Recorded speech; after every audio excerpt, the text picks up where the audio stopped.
Hey, thanks for stopping by. It's me, Will, and I'm back to brew us some shenanigans.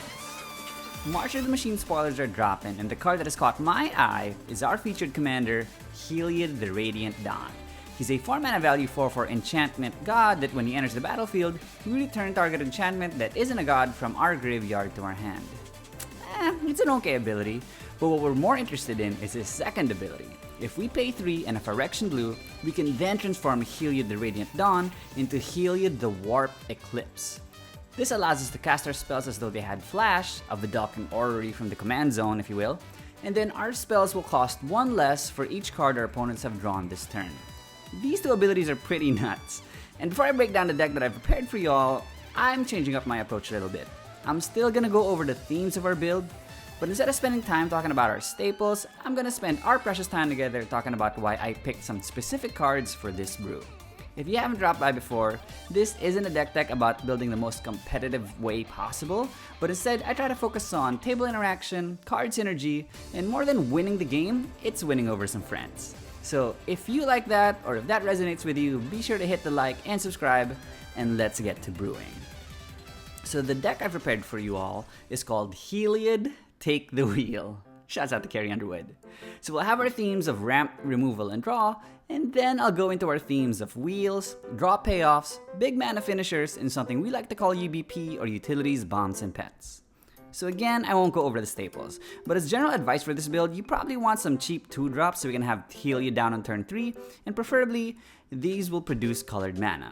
A couple of rocks that I do recommend bringing are Thought Vessel and Decanter of Endless Water, both of which give us no maximum hand size, useful because we want to be drawing a lot of cards with Heliod.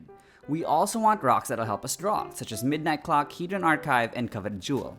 I particularly like the Jewel because, yeah, someone will smack us in the face, but they're gonna draw 3, which is a usually bad thing, but it does mean our spells will be reduced by an additional 3 if Heliod is flipped. Once the mana reduction is online, big mana rocks become a lot more castable, such as Thran Dynamo, Gilded Lotus, and something that could be a bomb in this deck, Ever-Flowing Chalice. In the early game, the Chalice is likely a 2-drop that nets us 1 mana, but if we draw it in the mid to late game, it can produce just buckets and buckets of mana. I'm not gonna sugarcoat it, this will be a mana-hungry deck, and feeding artifacts into the whole cost reduction will go a long way. Last thing I want to highlight is Machine God's Effigy. It copies an ETB, and while it doesn't become a creature itself, copying powerful ETB effects from our opponents isn't always a bad thing. It's not particularly synergistic in our build, but I've just seen this card do some work, and it produces colored mana too. For removal, we'll need our staples, but I do want to highlight Lauren of the Third Path. She blows up an artifact or enchantment, and she can later force a draw from our opponent. All this colorless mana reduction though means we want to lean into colorless removal, and so I recommend packing a Cityscape Leveler and Eugene the Ineffable, both of which are pretty versatile removal spells. They can hit any non-land permanent. Well, I mean, if they're colored for Eugene's case.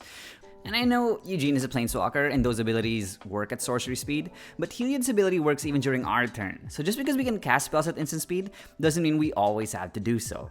However, in a pinch, if we need a wipe, then there's Aweless Dust. Kills Heliod, which is a big sad, but in that case, we probably needed to get rid of something even more threatening, like let's say an Avacyn or something.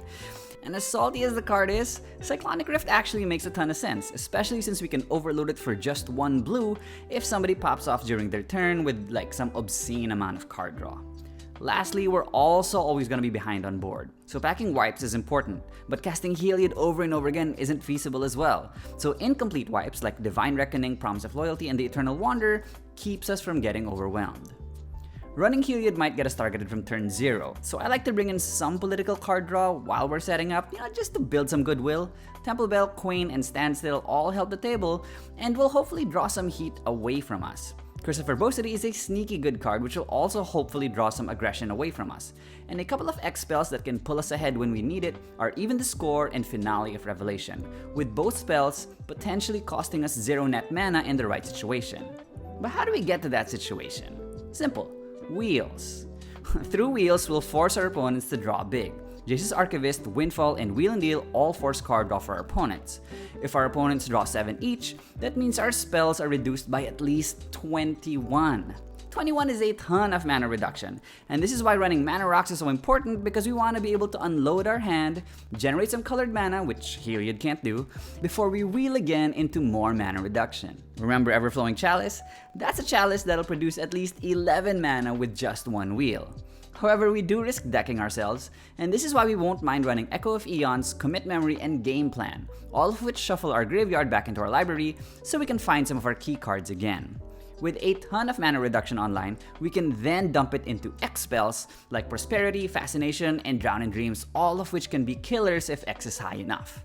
But if we're talking about killing through card draw, nothing is as fearsome as Forced Fruition, one of the OG killers in Nekasar decks, and here it's no different. Force our opponents to draw 7 for every spell they play, and they will quickly deck themselves out.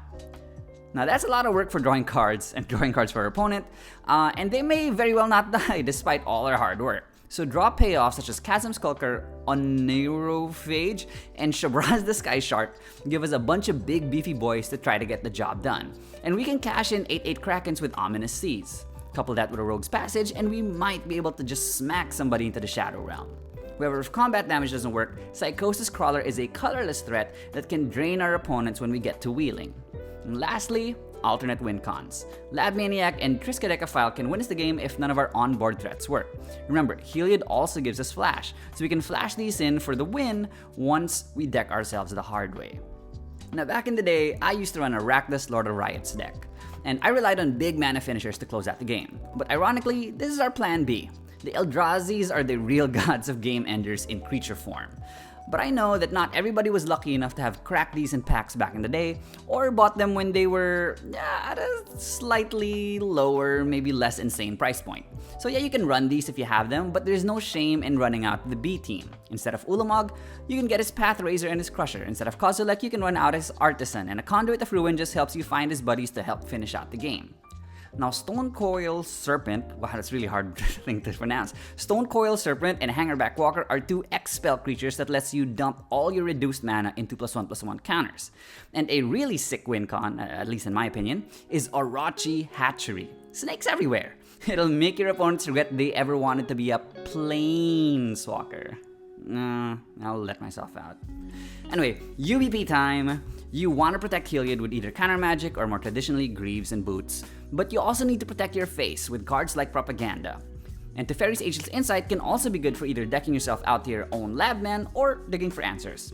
Plus, I don't generally run tutors in my builds. Not that there's anything wrong with tutors, but it's just my preference. So drawing a lot of cards is like the next best thing.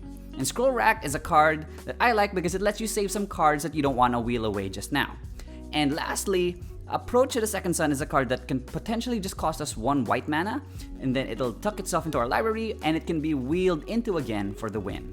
And that's it for this episode. Hopefully you enjoyed the build.